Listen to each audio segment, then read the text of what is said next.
giving you my full painting process for this photo right here. So if you want to follow along with me, get your canvas, get your sketchbook, anything that you need, and let's get started. Alright, what's good everybody? To get started, I'm going to create an underpainting and I'm going to use the same process that I use every single time. I believe that when you're painting, you should try to use the same process every single time so that you really build a strong muscle memory. And this is where you see the fastest type of gains whenever you're staying consistent with your painting, because if you try to switch up your process every single time, it's going to create like confusion in your body, because when you stick to one thing and you get really good at it, it makes the experience that much better. So I created my underpainting with some burnt sienna. I mixed it with some of the Gamsol and I mixed it until it was to like a liquidy consistency, and this is what I use for just creating a rough outline of where the eyes will go, where some shadows will go, and the shape of their head.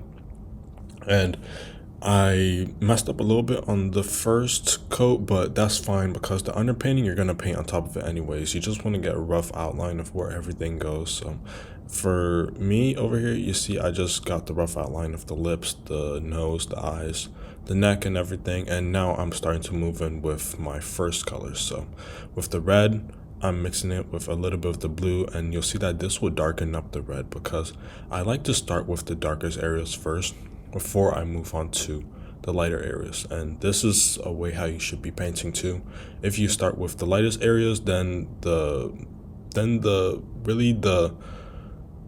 power that those white areas will have, like the punch that they'll have, will not be as strong because it'll be layered on top of darker paints, and you don't really want dark paints to be layered on top of it. So I always start off with my dark paints and then I move all the way up to my whites for my final touches. So over here I'm just adjusting this red. I'm trying to get it to a real nice dark color where it's not too dark, but you can still see that red value in there.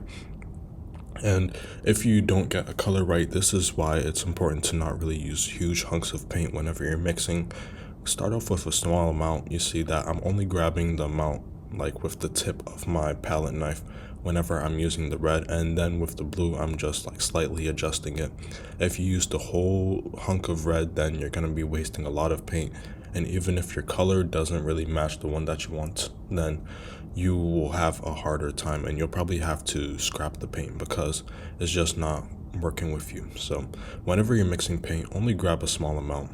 All right, and then after you grab that small amount, then you just eventually tweak it, and if you want to make more, then you already have a base that you can use, and it's easy to create more of the same color that you already have. So I applied this darkest red that I have, and now I also put my next lightest color, which was the red, just mixed with like a tiny amount of the blue that I had in the tube. And now for the darkest areas, I'm using some burnt sienna. Burnt sienna has a little bit of a red undertone, but it's mostly brown. And you'll see that after I apply this burnt sienna, every dark area is really gonna have a much deeper effect. So this is areas that you'll see like around the nose, and I put it like underneath her lips because that's the area where a shadow was really showing and I wanted it to really stand out. So that is the next step of the painting process, and in my description I do have a 7-step guide that you can follow each single time that you paint, and it makes it super easy for painting portraits. So I'd really recommend you check that out. Also in my emailing list, you're gonna get some more free value over there, so it's the top link in the description. So after I add these values with my burnt sienna, you're gonna see me soften up these rough edges, because when your edges are super rough, then the skin doesn't really have a nice smooth texture, and you really want to make the texture of your skin nice whenever you're painting. And also something too is the more you paint and the more you really get comfortable with a certain type of process that you use, like a ritual, then you really start to become comfortable with the properties of your paint, and you get really good at painting when you get good at the properties. And the reason why I am better, I'm actually, I like to say that I'm good at oil paints. I mean, I'm humble, so I don't like to really like boast about things I do, but the reason why I got good at painting with oil paints was because I got used to the properties of it. I know how to manipulate the oil to make it into a way how I imagine. I know how to manipulate it into a way how I I know what I'm doing, really, because if I were to switch it to like acrylic paints, then it'll have different properties. So I'd have to paint in a different fashion. So in my mind, I just got so used to painting with oil paints, and I know how long it takes to dry. So this makes it super easy for me if I want to blend my oils, or if I want to blend a certain area, or if I really want to make one area stand out on top of the other paints. That is all from me painting so much. That's from me consistently using the same process and getting used to oil paints.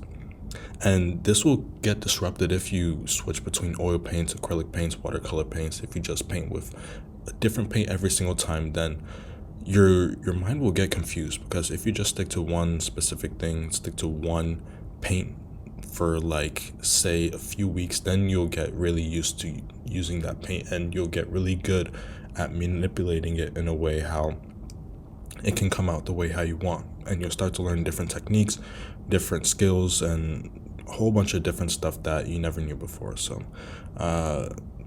that's my rule that I like to use. I like to say stick to one specific paint, stick to one process as well, because this is the best way and the fastest way how you'll learn how to get good quickly. And really, the ritual thing, it matches with a lot of other things that you do. Some people like to have a pre-race ritual, like to have a I don't know, pre-chess match ritual, just whatever it is, just to get your mind in that nice flow. And this is how you can really tap into your flow state too, is if you have the same mental process that happens every single time, like that same lock-in mode, the same flow that you go in that gets you focused and gets you relaxed. Just copying that same exact thing every single time makes the flow state so easy. And this is how I've been able to really hack into my brain and fall into this flow state, because I use the same exact stuff every single time. I paint in the same exact place every single time, and I use the same exact brushes, same exact setup, basically, that gets me into that comfortable state. Because if I were to switch my location, if I were to switch the paints that I use, if I were to switch like a whole bunch of different variables, then it would be harder for me to fall into that flow state, because everything will be unfamiliar to me. You want to create as much familiarity in your environment and in your processes in order to fall into that flow state very, very easily. But back to the painting now. I'm outlining these dark areas that really pop out with the black. And instead of black, I'm using burnt umber, because I don't like to go in straight with my black right away, because if I make a mistake, it'll be harder to clean up. So if I use my burnt umber, it's still dark enough for it to show, but I'll be able to layer on top of this at a later stage. And I would definitely say that you guys should do this too. Work with your dark umber if you're afraid that your blacks will go in the wrong place, and like it's easier to clean up than pure black out of the tube. So this will really help you out in a lot of different ways. This helps me out because I've used black and I've messed up on some faces in the past, and it was really, really hard for me to clean up. And dark is a hard color to paint on top of because of how dark it really is. And especially if you're painting like a very bright or very light colored area, if you get black mixed in anywhere in that, you're gonna have a really hard time trying to clean it up and make it look nice without there being any sort of smears or any sort of streaks left behind. So start off with your burnt umber. That's a really easy color to clean up, but it still has the dark properties that black has. So I'm going back in with some of my burnt sienna. I'm finding these areas of the face where there's still some shadows and there's still some areas that need to be touched up. The dark areas are mostly done now, and after I add in these light areas next, you'll see the form of the face really come in, because this beginning stage, you don't really see the full vision of it, but you just have to trust the process. You just have to keep on going, even if the face isn't really looking that good. it'll look nice after you put the light areas, because the dark areas really just get your foundation right and is not really three-dimensional. So now I'm gonna start adding in these lighter areas. I'm grabbing a tiny bit of my titanium white, mixing it with my red, and I'm trying to get a nice, smooth, bright red color, because if you add too much white, then the red will turn into pink, and I'm not really trying to paint pink onto the face. I'm just trying to get a nice, bright red.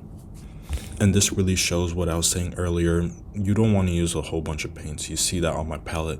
The paints I'm using are not really that large. And I know that some people struggle with having like large amounts of paint and they don't really know how to properly put it down or how to properly use it. Start using small amounts of paint, because you really don't need a ton of paint when you're oil painting. A little bit goes a long way, but this will be different if you're using like a different type of paint like watercolors. So with oil paints, you really don't need a lot. A little bit goes a really, really long way, and you can always reuse the colors that you have on your palette. You don't need to squeeze more paint out of the tube. So that is something that I do a lot. I just reuse the paint that's on my palette already. I'm doing it right here with creating the lighter areas with the red. I just grabbed some of the red I had earlier and I just added a little bit more white to it. And I'll be adding this to areas around the nose, give the nose some more shape. You see that these white areas are starting to give the face some more three-dimensionality, and it'll start to really give it that roundness instead of it looking flat right now.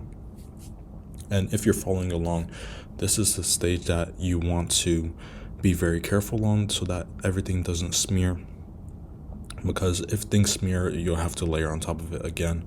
And a good rule that you can follow will be to let this darkest area dry before you start going in with these lighter reds like how I'm doing right now. That'll make your life a whole lot easier. But if you're not going to wait until this layer is fully dry, you have to be very, very careful to make sure that everything doesn't mix, because you will not really get the results that you're looking for if things smear. So I'd say if you're a beginner, if you're just starting out, let it dry. Give it like 8-9 hours, and this will be a good enough time for it to be layered on top of again.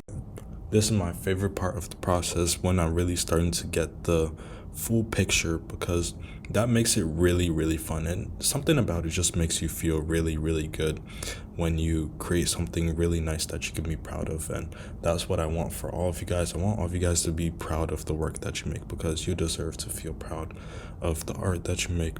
And it makes art just way more enjoyable when you can say that you made something really, really good.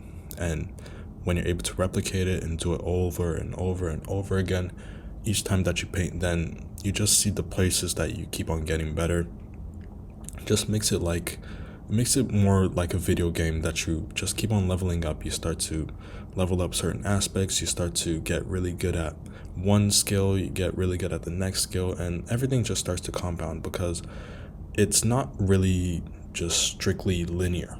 Everything sort of compounds, and that's what I've experienced too. My progress, my development of my skills, and all the other variables, all the other aspects, all of those things sort of compounded like after I followed these processes that I'm sharing with you. After I started following these same steps, doing these same things, not changing up my process, doing the same thing over and over and over again.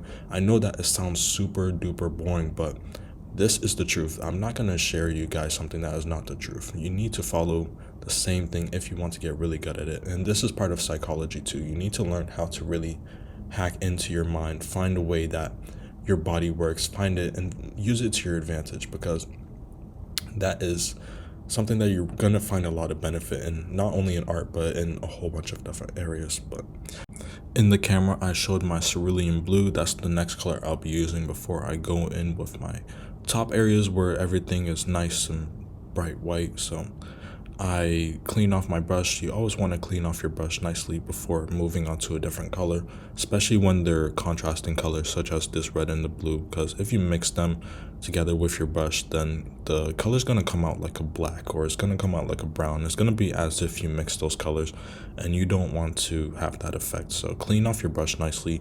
Sometimes you have to do like 2-3 rounds of cleaning in the Gamsol. And then you like to wipe it off with your brush. Make sure that your brush is fully dry before you go in with painting again, because some of the Gamsol will be carried from your brush onto the picture, and that's not really gonna give you that oil paint consistency. It's gonna be thinned out and it's gonna be liquidy, and it'll dry a little bit weirdly. So you want to clean off your brush as good as you can. So good thing that I do is just go 2-3 rounds in the Gamsol, swirl it around, and then you wipe it off the lip of the tube or the lip of the cup that the Gamsol is in, and then you pat it dry with your paper, and do that like 2-3 times. And then for the last round, you just dry off your brush a little bit longer. Make sure that every hair is nice and dry. Sometimes you can leave the brush out to dry for like 10 minutes or so, or however long it's going to take for it to dry, but I just wipe it dry and then I'm good to go.